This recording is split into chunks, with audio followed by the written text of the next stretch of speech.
la pareja se adentró por el carril que conducía al lago Herman, en California. Eran las 8 de la tarde del 20 de diciembre de 1968. Detuvieron el vehículo en una zona apartada, solitaria.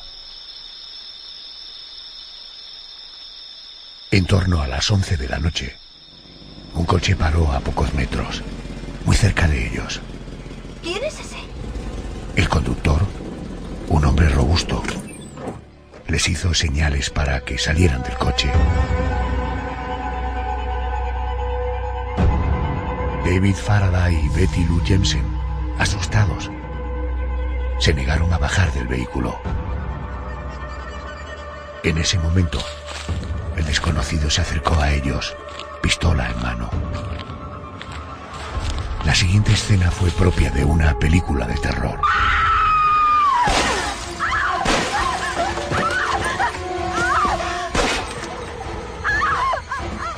A David le disparó en la cabeza.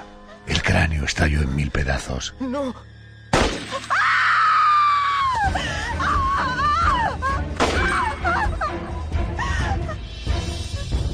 A Betty Lou la persiguió unos metros. Tranquila, no pasa nada. Acabó disparando 5 balas que le atravesaron los pulmones y el corazón.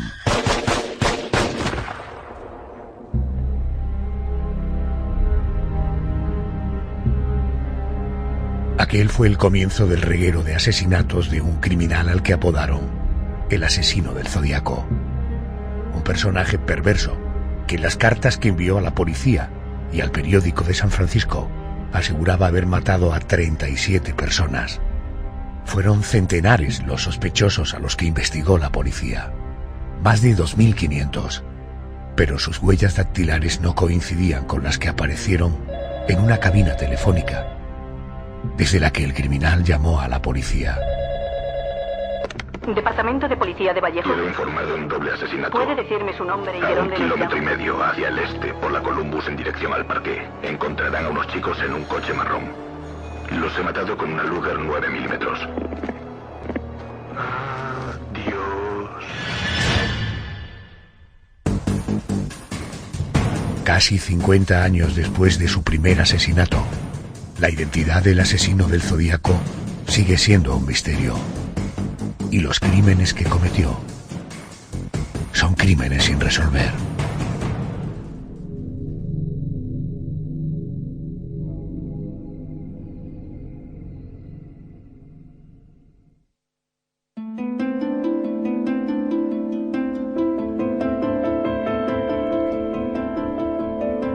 El caso que nos ocupa esta noche es especialmente intrigante, porque a pesar de que ha pasado medio siglo, todavía hoy se desconoce la identidad del asesino del que hoy vamos a hablar. El asesino del Zodíaco, autor confeso de 37 asesinatos, aunque solo se pudieron confirmar 5 muertos y 2 heridos graves. José Manuel Frías, buenas noches. Buenas noches, Adolfo. Como el asesino no tiene identidad, si te parece vamos a pasar directamente a contar sus salvajadas, sus fechorías. ¿Quiénes fueron las primeras víctimas de este misterioso asesino? Esas primeras víctimas fueron David Faraday, de 17 años, y Betty Lou Jensen, de 16, los dos residentes en California. David era un chico bastante popular en su instituto por ser un buen estudiante, un buen deportista, y hacía poco que él y Betty Lou habían comenzado a salir, concretamente a finales del año 1968. Pero ella vivía en la otra punta de la ciudad y por eso él se desplazaba pues casi todos los días para ir a verla. Y ese 20 de diciembre de aquel año no fue diferente, tenían una cita como cualquier otro día. Pero en fin, por tu tono y por traerlo, me da la impresión de que Este no fue un encuentro más, ¿no? Y no lo fue por varios motivos. El más evidente de todos porque, como ahora contaremos, murieron asesinados. Pero también era la primera vez que salían juntos por la noche. Era algo así como la primera cita oficial y los dos estaban, pues, bastante emocionados e incluso habían planeado ir a un concierto del instituto. A eso de las 7:30 de la tarde, David terminó de vestirse, cogió $1.50 y salió de casa. Condujo el coche familiar, que era un alargado Rambler de 4 puertas, para ir hasta la casa de Betty Lou, que se encontraba ubicada en el 123 de Ridgewood, y mientras Betty salía de casa, David se entretuvo hablando con el padre de la chica, sobre todo de un asunto que les venía preocupando desde hacía tiempo. Ella creía que alguien le espiaba. Había notado varias veces que alguien la seguía, aunque sospechaba que podía tratarse de algún compañero del instituto, obviamente no podía evitar el sentir miedo. Cuando Betty Lou salió de casa, su novio la ayudó a ponerse el abrigo. Quedaron con el padre de ella en que estarían de vuelta antes de las 12 de la noche. Después de ir a ver a una amiga común y antes de ir al concierto, la pareja decidió parar en la carretera del lago Herman, un lugar en el que, antes de que David y Betty llegaran, ya ocurrían cosas extrañas, ¿verdad? Efectivamente, 2 cazadores de mapaches que estaban medio ocultos en la oscuridad de la noche vieron a una pareja que conducía un coche deportivo y que paró en la zona del lago, aparentemente pues para reparar algún problema en el motor. Mientras que estaban allí detenidos, apareció otro vehículo, posiblemente un Valiant, no se veía bien por la oscuridad, y al ver a la pareja, el conductor de este coche se detuvo, empezó a dar marcha atrás de manera tan lenta que los jóvenes se asustaron. De hecho, se montaron en su coche y se marcharon. Incluso así, el Valiant los siguió durante un buen rato, pero finalmente se separaron al llegar a la carretera principal. ¿Qué sucedió cuando llegaron nuestras primeras 2 víctimas, David Faraday y Betty Lou, al lago Herman? Ya lo adelantabas en la introducción, Adolfo, fue una historia de película de terror. La pareja atravesó la zona de ranchos, se internó hacia el este, el que sería un poco el entorno más solitario. De hecho, era una zona poco recomendable por la policía porque precisamente el hecho de estar tan apartada la convertía en un lugar peligroso donde se habían llevado a cabo algún que otro robo.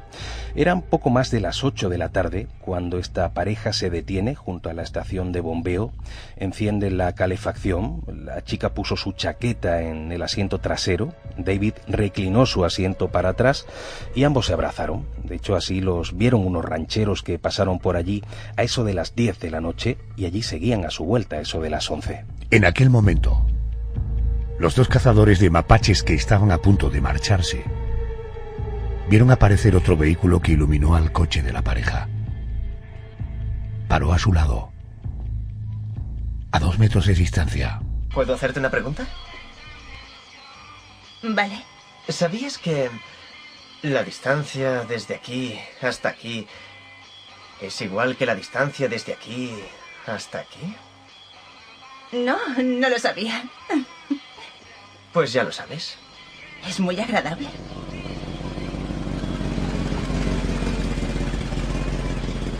¿Quién es ese?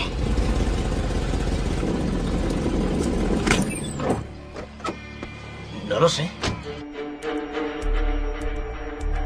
El conductor era un hombre. Llevaba gafas y un anorak. A partir de ese momento y sin testigos presenciales, todo forma parte de una reconstrucción que hicieron los investigadores, basándose en las cartas que el propio asesino envió a los periódicos o a la policía. José Manuel, ¿cómo se supone que continuó esta escena? Ocurriría todo en torno a las 11:10 de la noche. El desconocido abrió su ventanilla y desde allí pidió a los muchachos que bajaran del coche. La pareja, como es normal, se negó y entonces el hombre, que al parecer era grande, era bastante robusto, salió de su vehículo empuñando una pistola. El asesino, posiblemente para aumentar el pánico, disparó a la ventanilla trasera derecha y ese fue el momento en el que David y Betty intentaron salir del coche. Solamente lo lograría Betty porque cuando ella ya había salido, el desconocido se agachó, metió medio cuerpo por la puerta, apuntó a David en la parte superior de la oreja izquierda y le disparó.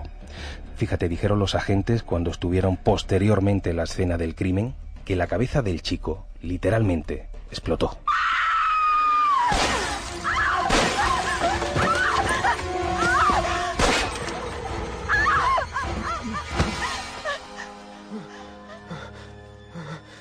¡No!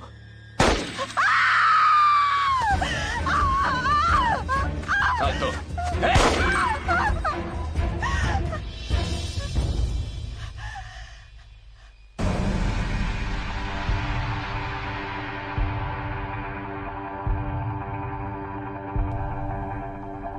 Ella, Betty Lou, la chica, tampoco logró huir.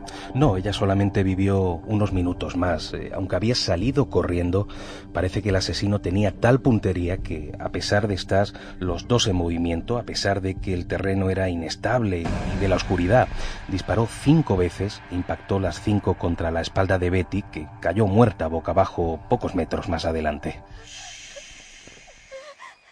Tranquila, no pasa nada.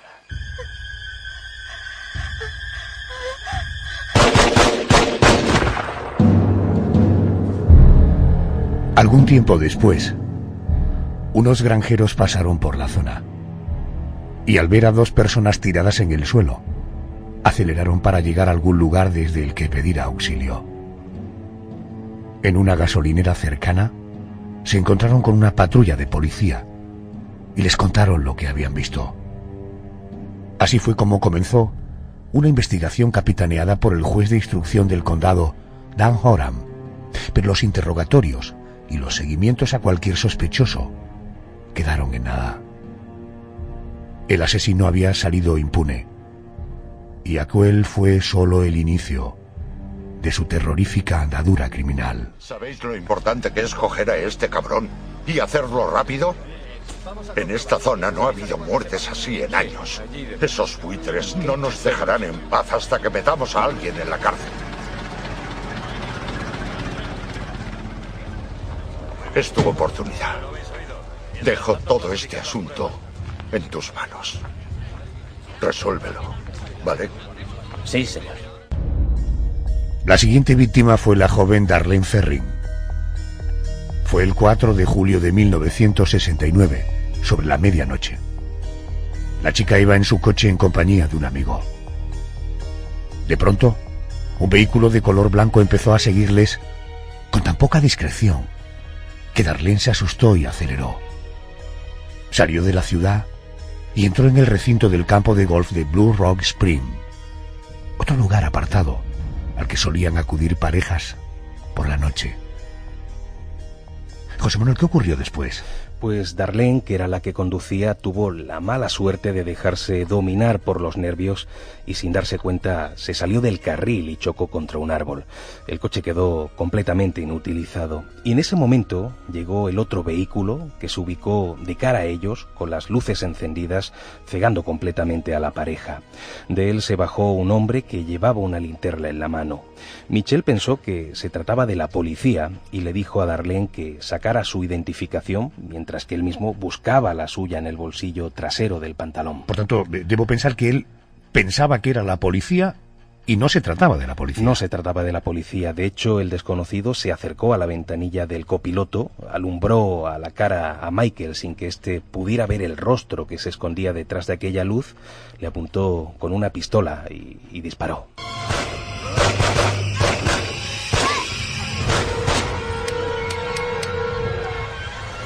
Y la cosa no terminó ahí. El asesino siguió disparando, ya casi sin apuntar, y la peor parada fue Darlene, que recibió las balas que el asesino disparaba directamente a ella y también las que atravesaban a Michael. Ella cayó muerta sobre el volante. Recibió 9 balazos, 2 de ellos le atravesaron el corazón y el pulmón.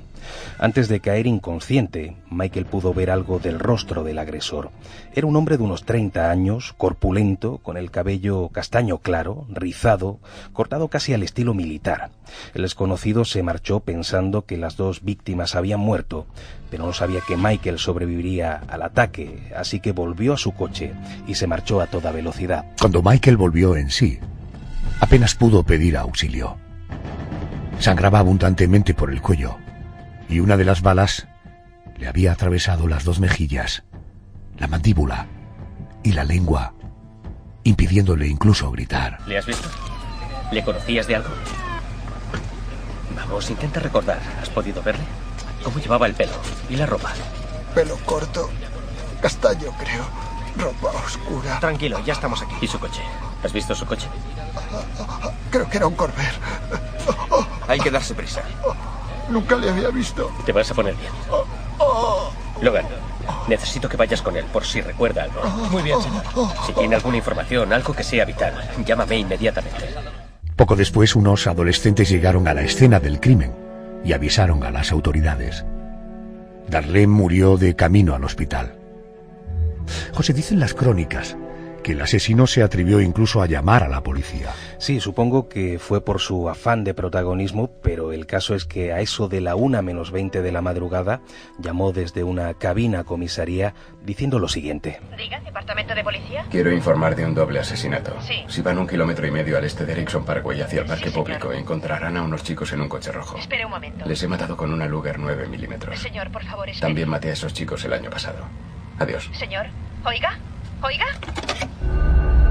José Manuel, aparte de esta llamada, el asesino reivindicó el doble crimen buscando aún más popularidad, más notoriedad. Efectivamente, el criminal mandó una carta al periódico de San Francisco Chronicle, una carta, por cierto, que contenía el símbolo de un círculo sobre una cruz, algo así como una especie de punto de mira, que además se convirtió desde entonces en un sello de identidad del asesino. El texto, que tenía muchas faltas de ortografía, decía así. Estimado director, soy el asesino de los 2 adolescentes de la Navidad pasada en Lago Helena y de la chica del 4 de julio cerca del campo de golf de Vallejo. Para demostrar que les maté yo, expondré algunos hechos que solo la policía y yo sabemos. Navidades. 1.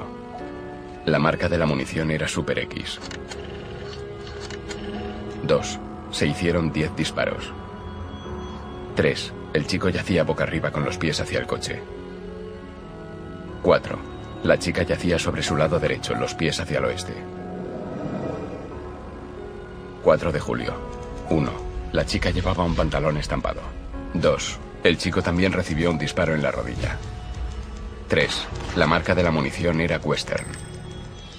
Este es un mensaje cifrado. Las otras 2 partes de este mensaje llegarán por correo a los directores del San Francisco Chronicle y el San Francisco Examiner. Quiero que publique el mensaje en la primera plana de su periódico. En él está mi identidad. Si no publica el mensaje cifrado antes de la tarde del 1 de agosto, iniciaré una matanza desenfrenada el viernes por la noche. Me pasearé en coche todo el fin de semana matando a personas solas. Y seguiré matando hasta que haya acabado con una docena en el fin de semana. El alias del Zodíaco, el asesino del Zodíaco, surgió por haber amenazado con matar a 12 personas. El mensaje cifrado era una mezcla de símbolos griegos, letras del alfabeto, signos astrológicos, código Morse, elementos meteorológicos y señales marítimas. Bueno, es un criptograma bastante complicado, similar a los utilizados por el espionaje militar en la Segunda Guerra y la de Corea. Lo escribió en 3 partes. Si juntamos las 3, tenemos un mensaje, pero tardaremos mucho tiempo en descifrarlo. No tenemos tiempo. Aquí dice que empezará a matar gente esta noche. Ni los lectores del periódico, ni el Departamento de Policía de Vallejo, ni Inteligencia Naval, nadie logró descifrar el texto. El asunto estuvo a punto de quedar archivado, pero por suerte, un profesor de Historia y Economía aficionado a la criptografía, Donald Harden, logró dar con la clave. 20 horas de intenso trabajo. ¿Qué resultado arrojó ese análisis de texto? Ese texto ya descifrado decía lo siguiente. Me gusta matar gente porque es muy divertido.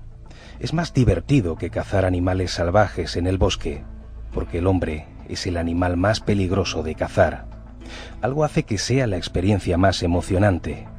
Es incluso mejor que estar con una chica. Lo mejor es que cuando muera, renaceré en el paraíso y los que he matado serán mis esclavos. No diré mi nombre porque intentarían reducir o parar mi colección de esclavos para el más allá. Al final del texto, Adolfo, aparecía una palabra larga, una palabra enrevesada, que se suponía que era la identidad del asesino, pero que nunca se pudo descifrar. Así, sin conocerse la identidad del asesino, un asesino que se había burlado de la policía enviando cartas, la tragedia regresó a San Francisco. Dos jóvenes, Cecilia Ann Shepard y Brian Harnell, habían salido juntos para despedirse, porque ella iba a irse a vivir a otra ciudad en breve. José Manuel, era la tarde del sábado 27 de septiembre de 1969. ¿Cómo transcurrieron los hechos? El escenario fue también un lago, el lago Berryessa, pero no era de noche. El reloj marcaba las 4 de la tarde cuando la pareja llegó a aquel paraje solitario. Un poco antes, unas chicas habían percibido algo sospechoso. Bueno, sí, tienes razón. Unas chicas que habían estado tomando el sol allí se asustaron al ver parar un coche, un Chevrolet plateado con matrícula de California, con un conductor alto, fornido, de unos 30 años, que parecía que las observaba disimuladamente. Este hombre tenía el pelo liso, con una raya en un lado, y vestía una sudadera negra de manga corta y unos pantalones de color azul oscuro. Parece que fumaba sin parar y algo más tarde se marchó. Poco después llegaron Cecilia y Brian. Concretamente a las 4. Brian aparcó cerca del lago, la pareja se bajó del coche y ambos recorrieron más o menos 1 kilómetro hasta llegar a una zona en la que querían pasar un buen rato solos. De pronto, Cecilia vio a lo lejos la figura de un hombre que los observaba. Poco después, el hombre empezó a acercarse lentamente, causando en la chica cierta preocupación. De hecho, en ese momento advirtió a Brian de lo que estaba sucediendo. El desconocido desapareció durante un momento hasta que Cecilia lo descubrió al lado de ellos, detrás de un árbol, y gritó: «Dios mío, lleva una pistola». ¿Llegaron a verle la cara? No, porque para entonces el asesino se había puesto una enorme capucha que le tapaba por completo. En la parte del pecho, la capucha tenía un círculo sobre una cruz, ese símbolo que hemos mencionado antes. En un costado guardaba una punta de bayoneta bastante larga y en la otra la cartuchera de una pistola. El arma de fuego la llevaba en la mano, apuntando a los jóvenes mientras caminaba hacia ellos. Era una pistola semiautomática de color azul metalizado. Entonces, el desconocido habló y dijo lo siguiente: «Quiero el dinero y las llaves del coche. Quiero el coche para ir a México. Tengo poco tiempo. Soy un preso fugado. Maté a un guardia en la cárcel y no tengo nada que perder».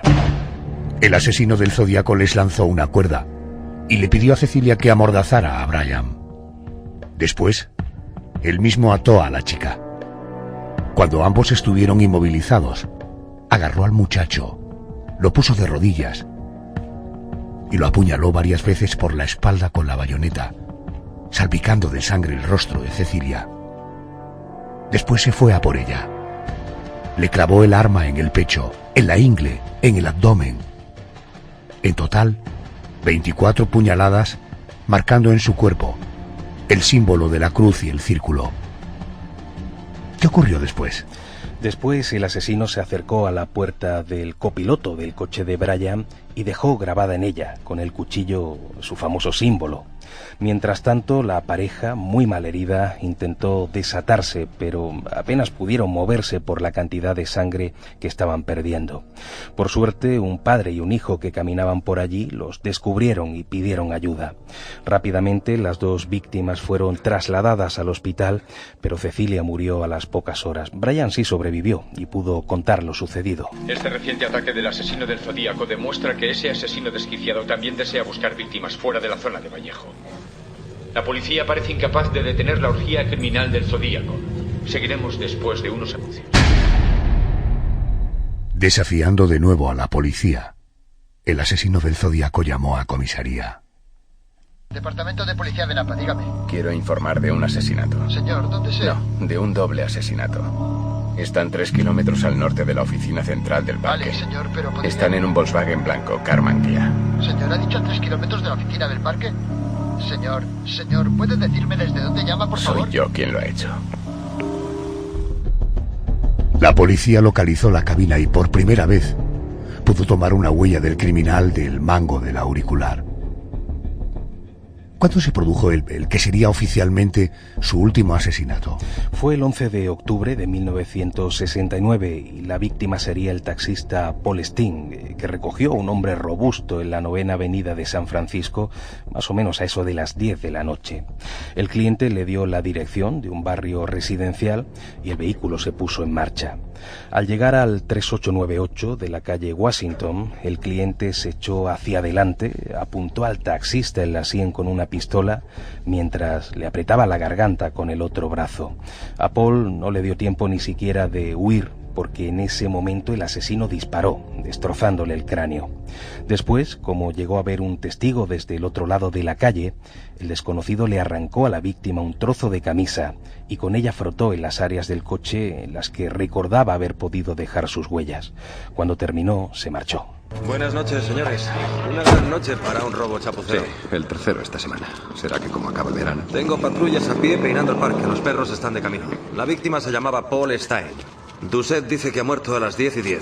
Un solo disparo por detrás, en la cabeza. Faltan la cartera del taxista y las llaves del taxi. ¿Cómo sabe su nombre? El Leroy de la empresa ha venido a identificarle.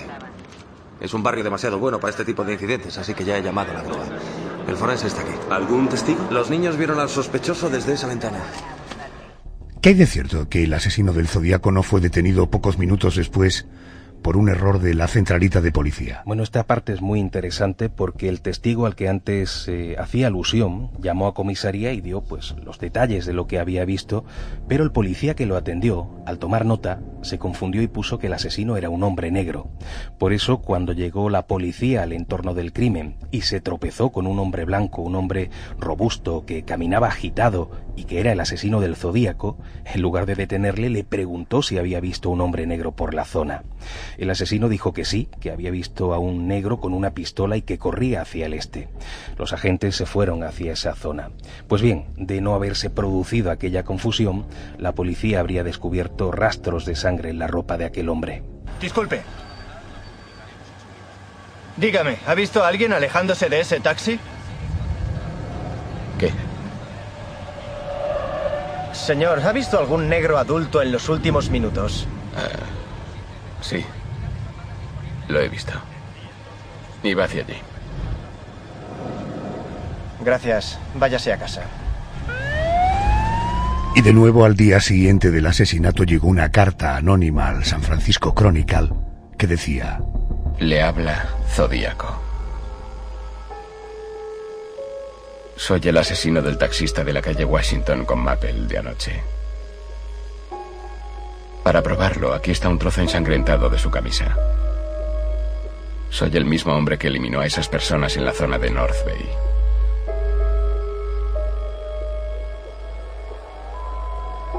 Los escolares son buenos objetivos. Creo que borraré del mapa un autobús escolar alguna mañana. Dispararé a un neumático delantero e iré matando a los niños mientras van saltando fuera. Aunque solo hay 7 víctimas confirmadas del asesino del Zodíaco, de las que 2 sobrevivieron. También hay muchas otras que se sospecha que pudieron haber muerto o resultado heridas a manos del misterioso criminal. Ese fue el caso de Robert Domingos, de 19 años, de Linda Edward, de 17. Ambos fueron asesinados a tiros el 4 de junio de 1963 en una playa de California.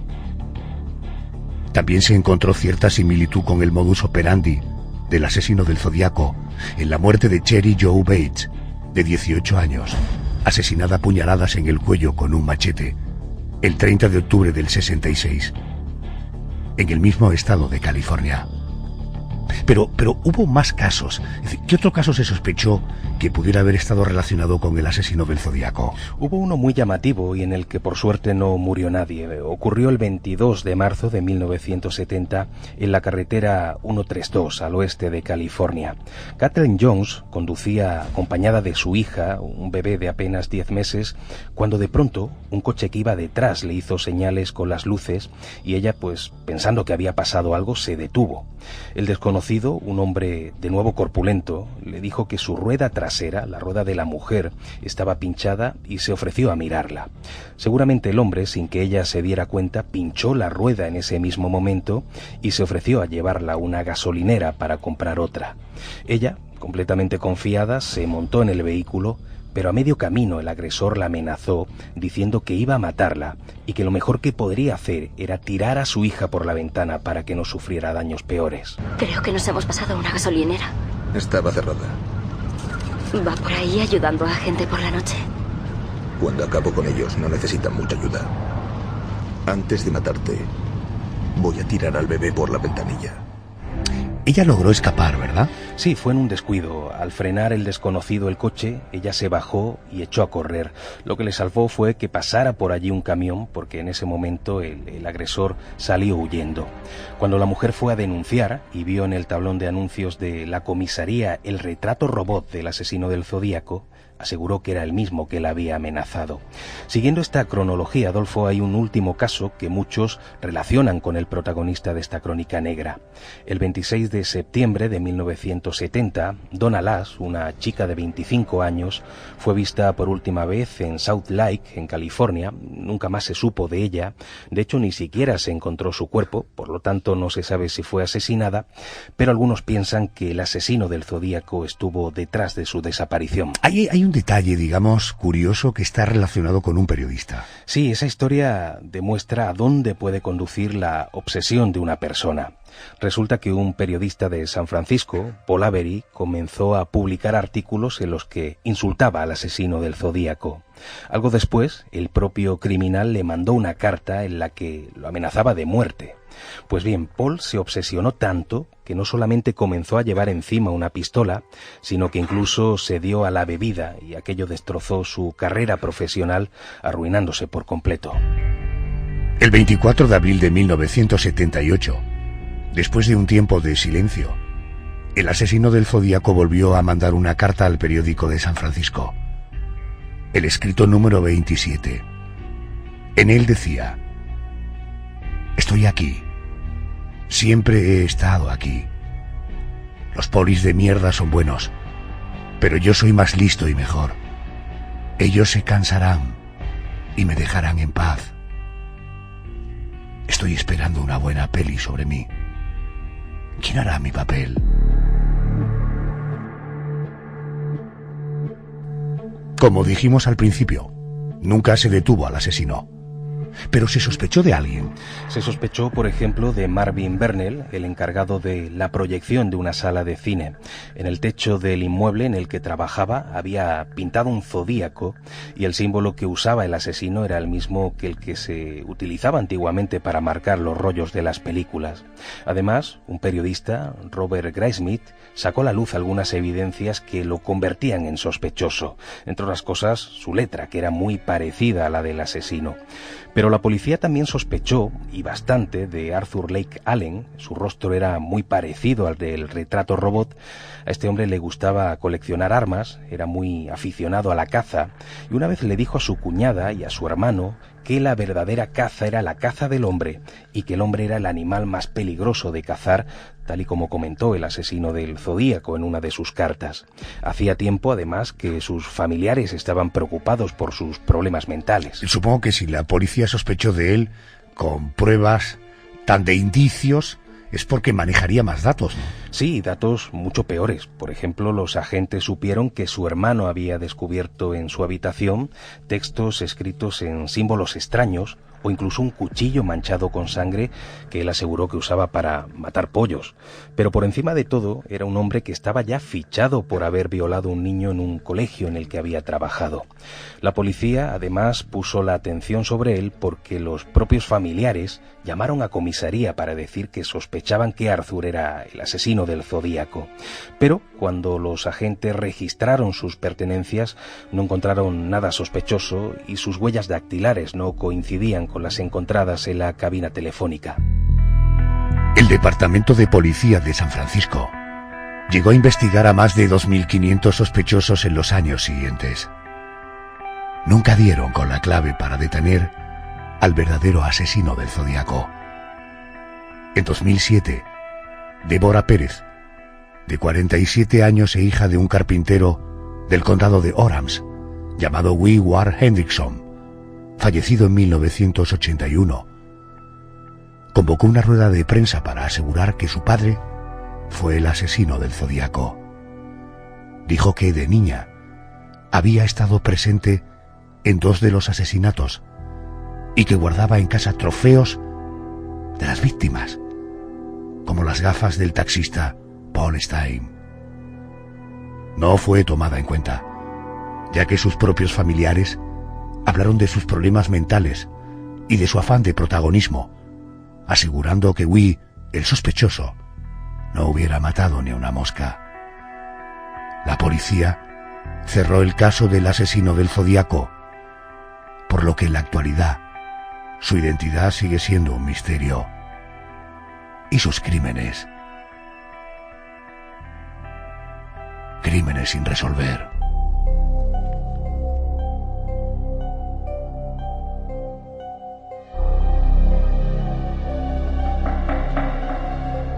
José Manuel, hasta la semana que viene. Gracias. Gracias, buenas noches.